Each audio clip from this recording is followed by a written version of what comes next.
and welcome to another episode of Wisdom Chat. I'm Phil Holdsworth, founder of Aurum Gold, and my guest today is Paul Lillywhite from Lillywhite Consultancy Limited. Paul, welcome to Wisdom Chat. Thank you, Phil. Glad to be here. Just a little bit of background from myself so you know who I am. Yes, please. Lillywhite Consultancy is my own business. It's been established for just over 3 years. Prior to that, and probably the reason why we're talking today, I spent 17 years in the world of psychometrics and psychometric assessments. A predominant part of the time was spent around emotional intelligence and how to measure and also how to coach individuals around emotional intelligence. The advantage of things like emotional intelligence and behaviors, which is another assessment, but they are trainable. Yeah. But the starting point has to be self-awareness. So in the coaching environment, assess people, understand where they are at this point in time, understand who they are and why they do what they do, and what would they like to change and how would they like to learn to modify their behavior to do things slightly differently. And I've been doing that now for over 20 years. So Wow. That's brilliant, Paul. I mean, it's interesting. We, for many years, we've heard about IQ, that sort of that mental intelligence. And slowly but surely, we're hearing about EQ, which is the emotional intelligence, as you rightly said. And the reason why I wanted to chat with you about this, because for our listeners, obviously my field of expertise is in the area of money, finance, and how people relate to their finances, and where does those beliefs, those attitudes originate from, but also how they then behave with it. And you can find in occasions people feeling like either they're not good with money, therefore they don't plan, or they self-sabotage their ability to achieve their financial goals or future financial aspirations. And one of the areas that really is key is the fact that 80% of us, or 80% of the time we make decisions, are usually out of an emotional state. And I often say to them, it's like, commencing a journey, knowing your destination, but you don't know where you're starting from. So how on earth can you plan a journey if you don't know where you're starting from? So it's about self-awareness. So, Paul, tell me a bit more about the work that you do around the emotional intelligence and the importance of that self-awareness. Okay, so fundamentally for me, it's the self-awareness. It is the starting point. You don't know what you don't know. So, until you really understand yourself, then it's quite difficult. Like you said, where's the starting point? So the emotional intelligence assessment, it's been in the UK since the late 1990s. It was developed by a guy called Adrian Furnham and Dino Petrides down at the London University. Adrian is probably one of the top 10 psychometric psychologists globally. He tours the world, written about 80 books, phenomenal guy. So it's a really well-established, understood assessment, and it looks at 4 main areas. So it looks at, initially, it's 153 questions, takes about 20 minutes to complete, so it's relatively quick. It's an ipsative questionnaire, so no right or wrong answers. It is a questionnaire, it's not a test. And it starts to look at the individual in terms of their well-being, in terms of their self-esteem. What do they think of themselves? In terms of their optimism and happiness, how do they see the short-term and long-term, both relevant in terms of the financial world as well? It then looks at self-control and your ability to regulate your emotions. So some people, if you want to find a card player, find somebody with very high emotional regulation, because you won't be able to read them. But at the other end of the scale, it's the people that really wear their heart on their sleeve, and you know exactly what they're thinking all of the time. I think I'm one of those people sometimes, wearing my heart on my sleeve. One of my values is to do with justice, and justice is to do with, right and wrong, and when I see things going on, probably more so today it's relevant, but when I see, things like integrity and trust being, sort of not treated in the manner it should be, then, I find myself wanting to sort of stand up and be a voice, and so, yes, I wear my heart on my sleeve. But it's interesting you say about the other end of the spectrum as well, like the poker players, and that ability to self-regulate their emotions so people can't read them. I mean, there's a lot of people around who are not necessarily self-motivators, but just don't know their emotions, don't understand it, and therefore don't recognise some of the behaviours. Is that something that you come across, and what are the kind of things that you're seeing, or what's your thoughts on the matter? Yeah, I mean, that's partly what so I use the assessments in a coaching environment to help people develop their self-awareness or develop certain facets around what they do. And it's always interesting, after 20 years, I am 100% fixed on the assessments work. If people answer the questions openly and honestly, the assessments work. But one of the things that I give people a summary of what I see, sort of pen picture, an overview, before we go into the detail, just give them an overview. And I'll say, give me a score out of 10. How accurate do you think I've been so far? And most people will say between 8 and 9 or 10. Right. Occasionally you get a 5 or a 6. And that is where they're lacking self-awareness. And so you say, okay, well, let's explore that 5 or 6 a little bit. Let's take impulsiveness, because we've looked at impulse control already as one of the sort of areas, and say, give me an example of where you've controlled yourself and not been spontaneous and impulsive. And you get a silence. And then say, tell me the last purchase you made. Oh, I did this the other day. I did that the other day. I went for some new shoes, but I ended up buying a new suit. Or yeah, I saw this in the window and I just had to have it. And I'll say, okay, so you are impulsive. Yeah, it's interesting. Put it like that, yes, but just to say, Paul, on that example you've just given there, I mean, one of the things I do talk about is about people understanding or recognising that behaviour. Because oftentimes that impulsiveness is actually habitual, in so much as it's an unconscious behaviour. And so when you, like you say, you ask the question and they say, oh, no, it's blank, or no, I can't think of any time. And then they recount a story. It's not occurred to them that is impulsive behaviour, because it's in the unconscious thinking, and it's helping people become much more conscious, isn't it? And yeah, very much so. And that's where you get the light bulb moments. Yeah. And it is fascinating. It's a really interesting topic, just to get to understand how, you talk about conscious and subconscious. So much of what we do is just automatic. You think driving, I often use the analogy of driving a car. When you first start to learn to drive, everything is alien. When you pass your test, you're competent to a degree.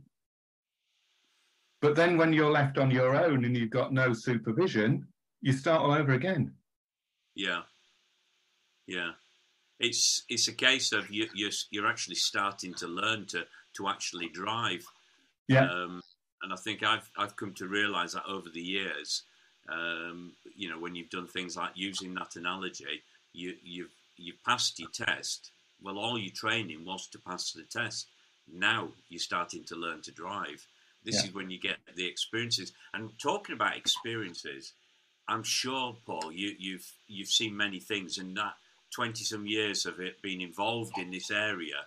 You'll have a number of stories to tell. Have you got anything that you think might be something interesting that the listeners would appreciate? There's a couple. I mean, there was an example, well, one very close to home, really. My stepdaughter, when she graduated, she went out with her dad to go and buy a new outfit for her graduation, and came back with the keys to a Fiat 500. Well, yeah. because it was only £125 per month for 3 years. And she thought that was a good deal. And I thought, okay, you still need an outfit for your graduation. But yeah, and longer term, she regretted. The other one that always sticks in my mind, I worked down in London some time ago with a group of executive chefs, 10 of them in total, over a 3-day period. And one of the facets on emotional intelligence is around relationships. And this one particular individual had scored quite low on relationships. And again, when I open it up and say, how do you give them a pen picture? Is there any particular area of the wheel? Because the results are presented in the form of a wheel. And he said, yeah, he said that relationships. He says, I just don't agree with that score. He says, I've been married 3 times. And I said, but okay, so relationships is all about establishing and maintaining really solid, both personal and work relationships. And no kidding, we talk about self-awareness and understanding. 45 minutes later, the penny dropped in terms of why he had scored low on relationships. He just didn't get it. No. But it is this unconscious, conscious, you do things and you don't think. One thing I always say to my clients is people spend very little time thinking about and developing themselves. Yeah. And it's so valuable. It is, and I agree with you entirely. And I see it even in the world of finance. Some of the behaviours and mindsets, and really the lack of understanding of individuals who. It's interesting when you see somebody who appears to be very good with their money, and they're good with their money because they're following what they believe society would expect of them. The norm being, like the government says, we need to be a nation of savers. So these people are very studious and saving. But you ask them, what they're saving for, and they have to think for a while and think, and then they might come up with an answer, but they've never really got a plan for what they're saving for or how much they're saving. They're saving because they think it's the right thing to do, but they don't necessarily think of it in that way. Oh, we're all supposed to save. And I remember talking to a client one day, and we were just chatting about how often we check our finances, and it transpired that this particular person check their finances several times a day. And I just said, what are you afraid of? And they said to me, well, first of all, they burst into tears. And it was like somebody had just opened the tap of releasing this stress and anxiety around finances. And it transpired that they had this belief that was ingrained in them from a relative who, whenever they saw them, would always say, you need to save. It's really important. You must save. And had stressed this point for year in, year out as they grew up. And they just found themselves being really good at planning, really good at managing their finances, but they were doing it according to somebody else's values. Yeah. And it was bringing an awful lot of stress. And so on the one hand, they would talk about how controlled, how good they were with their money. But on the other hand, they weren't letting people know, actually, do you know what? I'm really stressed because I don't feel comfortable in spending money on myself, or I feel really bad when I spend money at all because I'm supposed to be saving. Yeah. Yeah, well, you touched on another of the assessments that I actually do, which is around personal values. Right. And personal values. So I look at it into values are really difficult to modify or change because they're very deep seated in the psyche. So just like you said, somebody that has a belief or a value about what they do and why they save, they will really struggle to change that. But that's at the bottom. So if you think of a volcano, the right down at the heart of the volcano, where under the earth, there sits your values and beliefs, developed from your nature, nurture, and everything else. They're really deep-seated. Yeah. You then start to come up towards the top of the volcano, the mouth of the volcano, and you come through emotional intelligence, and you've got emotional intelligence sat there. You've got things like personality sat in there as well. And then out at the top, what's actually coming out in terms of the boulders, the ash, and the lava is your behaviors. Mm. And the behaviors are the bits people see. Yeah. They are, in reality, though, the easiest to change. So I will work with clients to change their behavior, or allow them to modify their behavior, to some degree, allow them to change some of their emotional intelligence facets. Yeah. Very, very difficult to change your values. I suppose, though, values are what's important to an individual. So it's, albeit that they've grown up and these have become sort of embedded within them, it's what they hold to themselves. And it was interesting, in the case of this client, their values were very different to their relative. Their relative, them, because you ask, it's not so much, you're right about the behaviours. You can change the behaviours, and it's not difficult. It might take some time and effort. Yes, it does, but it can be done. But in terms of what motivates or drives a person to think a certain way and behave a certain way, now that's the interesting part. Where did that come from? And so, for example, this relative, clearly there was something of the nature of fear behind why they kept saying to this individual, they must be a saver, they must save.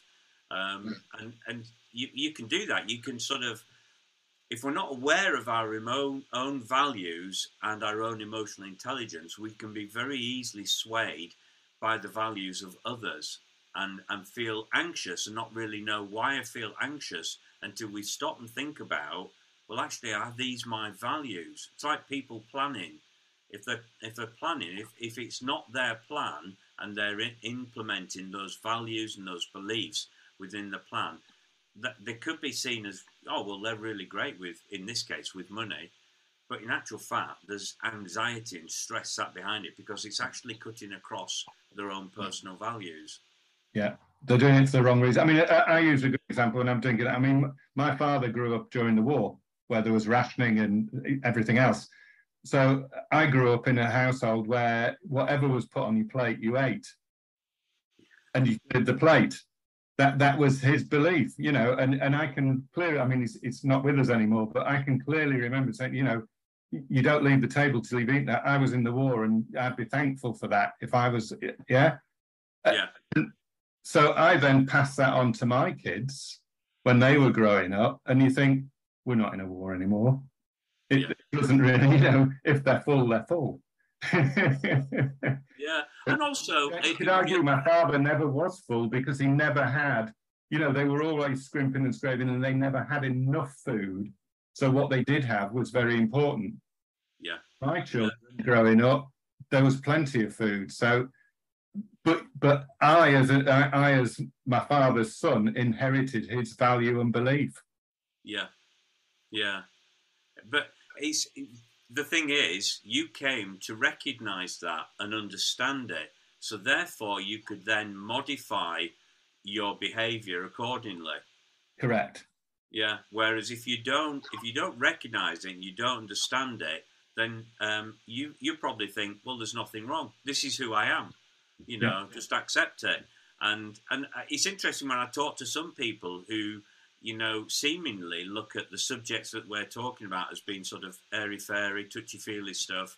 Oh, we don't go there. It's more like steak on the plate, as it's sometimes referred to it as. You know, I just deal with the facts. Let's just get on with it. You know, suck it up. And you're thinking, yeah, that is kind of an old mentality that's really not helping people today. And the more we become aware, self-aware, the actual the ability to make modifications to our behaviours and the way we even look at the world can actually have a profound impact, can't it, on our on those levels of stress and anxiety, and also in terms of how successful we become in life. Definitely. And I mean, we live in a very different, the world is so complex. You think of our working with mobile phones, with, everything that we do, you're working almost 24/7.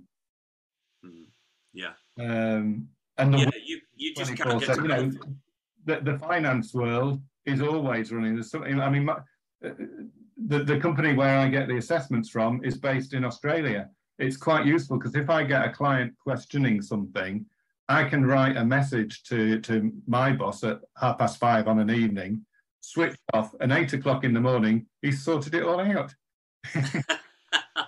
Which is brilliant. That works advantageous. But you're right. We live in an era where it's very hard for people to switch off. And, I think about my own use of technology. And the fact that I run, like yourself, I run my own business, and there's a point in which I have to take responsibility and decide, right, it's X time, I'm going to stop and finish work. I'm going to switch things off. But if not, then what I'm doing is I'm like opening my phone and thinking, oh, what's the news? Let's look at the BBC website. Or some people, it's social media. What people saying, putting messages up and things like this, and therefore we don't switch off, and we don't give ourselves time to just process and think about what's happened in the day and why did I think that way, why did I behave that way, why did I make that choice, and because of that, then we resign ourselves to repeating the same old patterns of behaviour. For some, that's a vicious cycle, really. Yeah. And you mentioned stress. Stress management is another facet on the emotional intelligence measure. And it always, so when I talk about stress, I always ask people, how do you deal with stress? And it always worries me when people say, oh, I don't get stressed. Stress doesn't bother me. And I say, there isn't a person on this planet that doesn't get stressed. You've either got very good coping mechanisms and you're managing the stress, or that stress is like a little bit of a swimming pool, and the hose pipe's in there, and it's filling up, and it's filling up, and it's filling up, and at some point it's going to overflow. Yeah, and that's what we see oftentimes in terms of when people start to catastrophize in their lives. It's usually because they've allowed something to build up and conjure in their minds a map of the world that isn't actually the world itself. And therefore they find their behaviours then reflect that sort of thought process, and it just enters that sort of vicious cycle. Paul, I'm conscious of time, and and this is fascinating because we could really take this conversation off to so many different routes, not just about money, but relationships and engagement at work, and our sort of social interactions. There's so many avenues we can go down. But if people have got questions, Paul, or they would like to get in touch with you, how could they get hold of you? All they need to do, go on the internet, www.lilywhiteconsultancy.co.uk, and all my contact details are on there. There's also information about the various assessments and how they can access them if they need to. But as a final point, Phil, from my perspective, you mentioned earlier on, one of the quotes that I always use on emotional intelligence is perception is reality for that person. Yes. That's actually a very good quote, and I think it's a good one to leave people to have a think about. So thank you, Paul, so much for your time. Really appreciate you coming and joining me on Wisdom Chat, and all the best going forward. Thank you very much. Lovely to see you. Have a good weekend. And you, Paul. Take care. Take care. Bye-bye. Bye-bye.